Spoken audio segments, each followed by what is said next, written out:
Hey, would you like to know how to get yourself a new iPhone for a quarter of the price or even half the price of a brand new one?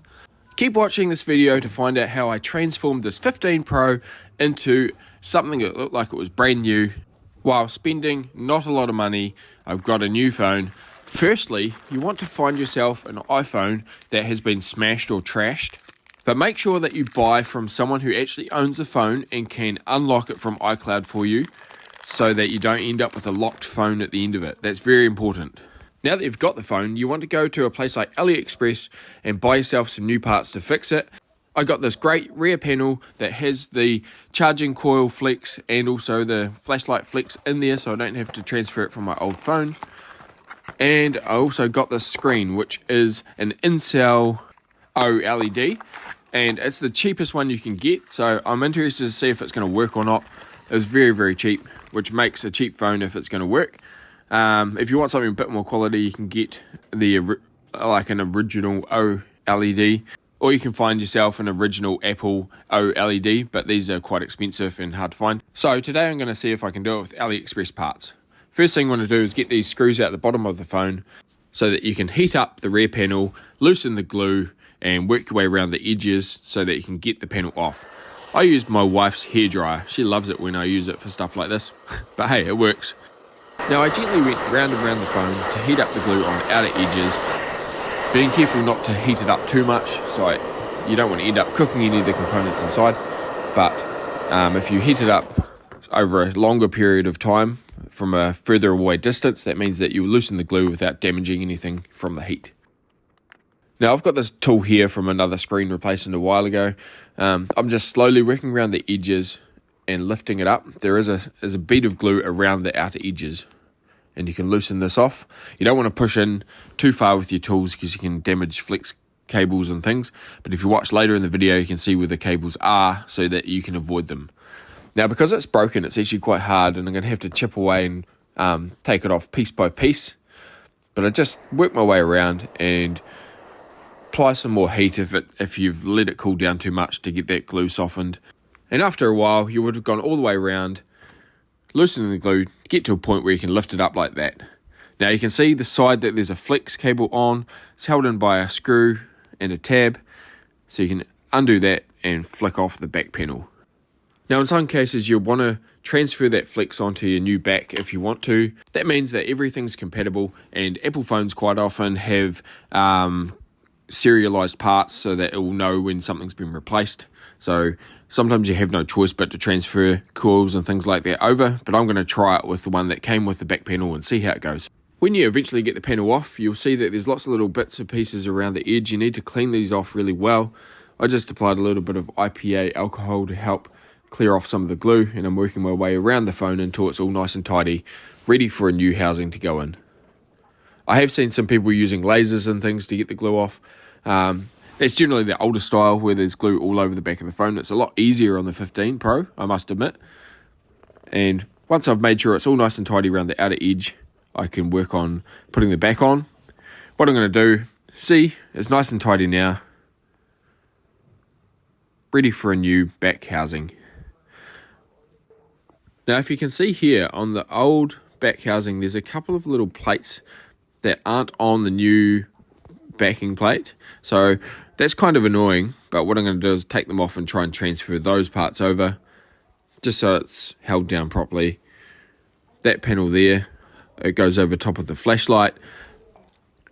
I'm going to undo it and then screw it into place on the new back housing. Now the one that sits over the microphone, by the looks of it, that was glued down. It was quite tricky to take off, but I've taken it off and I'm going to glue it down in place so that I can screw the cover over the microphone part. Now guys, I'm not a professional, so you're probably going to let me know in the comments that I'm doing it all wrong, but hey, I like to give these things a go and risk it for the cheap iPhone. If you're like me, you'll give it a go. You won't be too scared to try these things. If you are scared, then you can take it into a repair shop. They'll do it for you. You still might get yourself a cheap phone in the end, but just not the reward of doing it yourself, which I love. Now, if you have got this far in the video, then I'd really love it if you would like and subscribe to my channel and help me grow this thing while also creating more content like this one. I've done the back, but I haven't stuck it down. I've temporarily put it in place and I've turned it over and I'm going to work on the front screen.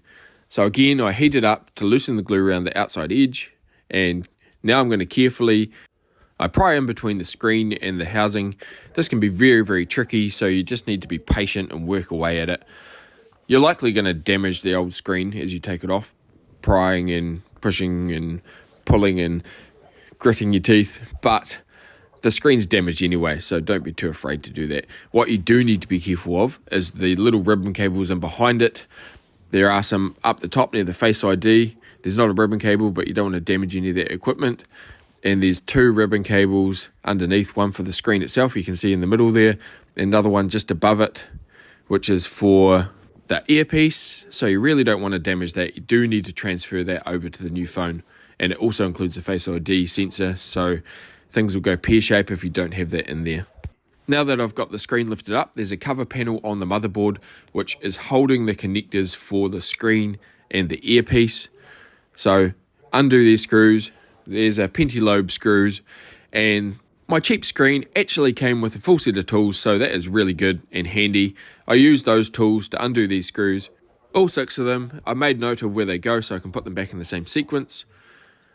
You can lift up that panel, and now that it's out of the way, you can firstly undo the battery so you don't damage anything in the circuit. Secondly, undo the connector for the screen itself, that one. And then thirdly, the one for the Face ID and earpiece, which is this one over here. Now that that's undone, you can pull the screen up and get the final pieces of glue out of the way. Lift it out of the way and screen is off. Now you can see this piece here. This needs to be transferred to the new screen. I used some IPA alcohol underneath and gently pry up on the plastic sticker. Very gently, as there's circuits in here. Once it's lifted up, I can undo these screws, take off this little panel here, and pull up on the ribbon cable very, very gently. It's very thin, it can tear easily, and the wee Face ID sensor is underneath here. Lift it out of the wee pocket and then prepare it for placement onto the new screen. Now, what I've noticed on my new screen, because it's the cheap in-cell version, it doesn't actually have a window for the Face ID. That's really interesting. It's not going to work. Anyway, I'll put the ribbon cable back in. I'm going to put the phone back together and try it anyway. I don't actually use Face ID, but it might be worth getting one of the more expensive screens if you want that feature. Put the screws back in. They can be tricky and bounce everywhere, so perseverance gets there in the end. Now it's in. On it, one more to go. Here we go. Let's do that up. The screen's ready, and I need to make sure that the housing is ready to take the new screen. So I've got to tidy up around the edges and make sure there's no glue or residue left over from the old screen, otherwise it won't sit down properly. I'll clean that up using a bit of alcohol as well and making sure everything's out of the way. And the screen's ready to go back in. Firstly, I connect up the connector for the screen itself. Don't push down too hard. You don't want to damage any of the connectors, otherwise it's game over. Get them in there. You can put the battery back in after you've got both of the connector cables done up, and then put this cover back into place and do up all the screws on the panel. I'll speed the video up because it's not very exciting watching someone screw in tiny little screws. Let's move on to the next bit. Once that panel's on, here they are. All 6 screws are back in place. Now what I'm going to do now is get some of the glue. I use this stuff here, which is B7000. It works really well on screen replacements. So apply a thin bead all the way around the outer edge of the phone. I always keep it clear around the ribbon cables because I don't actually want them to glue down and then rip next time I pull it apart, or if I have to pull it apart. So I've got all the way around here. Be careful not to get it into the forward-facing cameras or anything like that, or the sensors, because if it goes on there, it'll gum them up and they won't work properly. And we're getting closer. Now the glue's there, we can push the screen on and click it into place and gently work your way around the edges. Make sure it's sitting down nicely and all clipped in properly. Now, remember I hadn't put the back on, so I've done the same thing on the back. I'm going around with a small bead of glue all the way around, not around the cameras or the ribbon cables, being careful around those areas. Once I've got glue all the way around, I can put this back housing back in and gently push down and click it into place, and then work my way around the edges, make sure it's all sitting down nicely.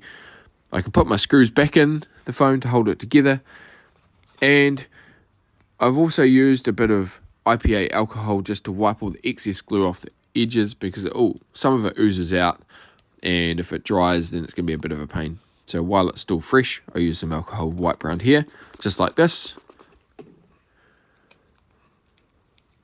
And that helps clean up at the end. And you'll see some people put rubber bands around to hold the screen in place, or you can buy tools to clamp them together to hold pressure on. I've got another trick. I use sellotape and just pull down and apply pressure with the sellotape to hold it together. And then I'll leave it overnight for the glue to dry, and then take the sellotape off and it's good. And the bit that you've all been waiting for, here's the phone. It's working. The screen looks good. Housing looks good. It still functions as normal. So I am very, very pleased with this result. This phone cost me a quarter of the price of a brand new one. And you probably realise by now that I can do it. I don't have a whole lot of tools to do the job, but I can still get it done. So that means you could probably give it a go to yourself. If you like this video, then I'd appreciate a comment or a like or a subscribe. Thanks for watching.